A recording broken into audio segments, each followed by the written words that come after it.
Okay. I mean that makes a lot of sense because I've said before, I've talked to some people about morality just in humans in general, that how complicated it is to necessarily sit here and have a moral compass that points to good and points to bad and points to right and points to wrong, but understand also that everyone's moral compass is a bit different than the person next to them, and how sometimes that ends up, you have those people out there that, we see them, sometimes we are that person during that time, hopefully not, but you have a bad reaction to something, you go off on someone for no reason, or you punch a retail worker in the face, or scream because you got told to put a mask on or something.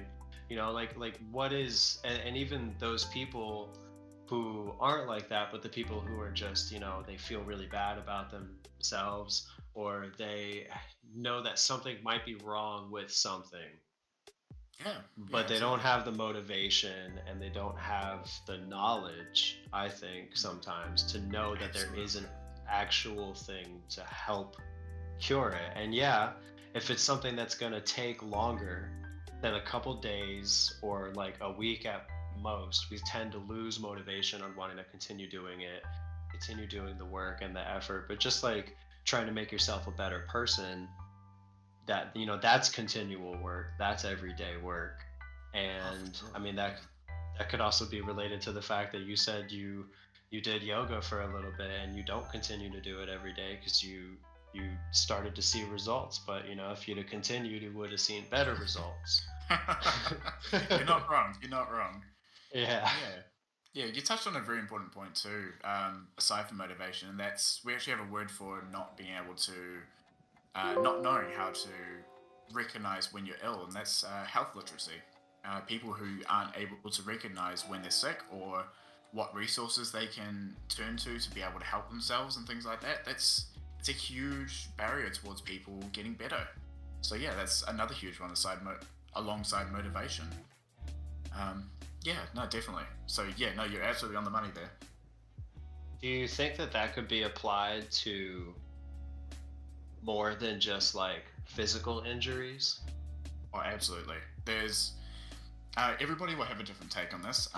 My take is that physical health is absolutely important, but mental health covers emotional health as well. It's so important. Without that, you're if you have a very bad mental health, you're not going to want to get better. You're not going to care about the physical injuries. There's a huge drive. You need the drive to get better before you can get better, and that's huge. And spiritual health is another big one.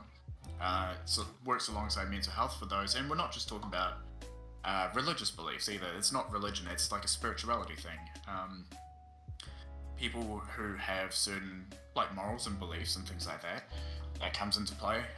Religion obviously does come into play into this, and for some people that's a very powerful drive. And especially, I've worked with a lot of people who are palliative, who are going to die, and a lot of people find great comfort in their spirituality during those times, and it's a very sobering moment as somebody with them at the time, not a family member, but somebody looking in at that small window. That's the end of their life, and yeah, it's sobering to see that this person is at peace because of a very strong belief. And I'm not there to tell them it's right or wrong because it's very important to them at the time, and that's all that matters.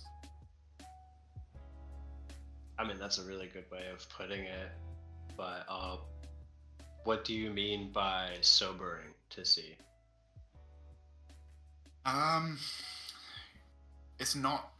We work with people to help them get better, and that's a very general blanket statement. That's the job of a nurse, a doctor, any healthcare worker. Your job's there to maintain and improve a person's health, but some people don't improve. Some people get very sicker and sicker and they die. And it's at that moment you kind of realize, have you ever been do you drink, sorry? I have, yes. Yeah.